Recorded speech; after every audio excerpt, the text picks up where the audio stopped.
ইদানিংকালে বেশি আলাপ আলোচনা হচ্ছে ইনকাম ট্যাক্স বা আয়করের ব্যাপারে।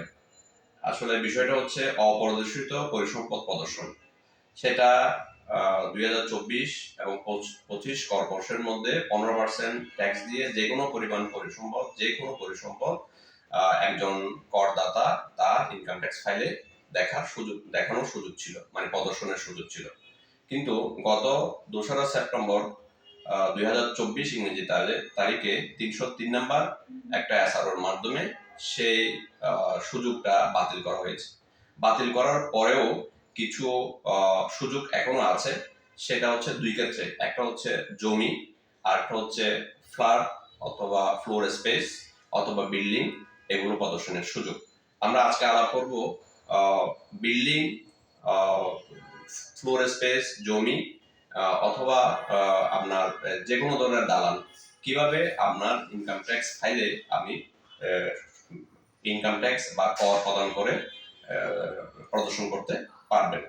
এখানে এসআরওতে বা ইনকাম ট্যাক্স কর বর্ষ 2024-25 সালে এখানে একটা করের হার প্রদর্শন করা হয়েছে।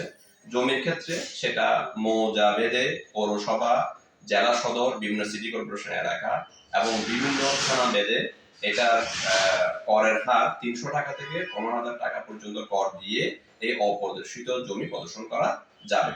বিল্ডিং এবং ফ্ল্যাট বা ফ্লোর স্পেস এর ক্ষেত্রে সেটা 500 টাকা থেকে 6,000 টাকা পর্যন্ত এই রেঞ্জের ভিতরে কর প্রদান করে ওই অপ্রদর্শিত পরিসম্পদটা প্রদর্শন করা যাবে। বিস্তারিত আমার কমেন্ট বক্সে লিংকে দেওয়া থাকবে।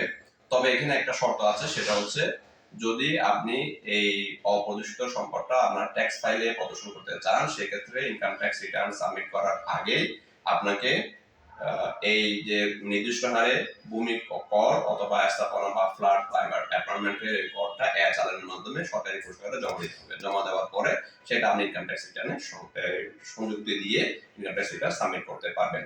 যদি আপনি এইভাবে করে কর দিয়ে আপনার পরিসম্পদ বা ভূমি প্রদর্শন করতে চান, সেক্ষেত্রে ইনকাম ট্যাক্স অথরিটি আপনাকে অর্থের উৎসের ব্যাপারে কোনো ধরনের প্রশ্ন উত্থাপন করবে না। উইদাউট এনি কোয়েশ্চেন তারা এটা অ্যাকসেপ্ট করে নিবে।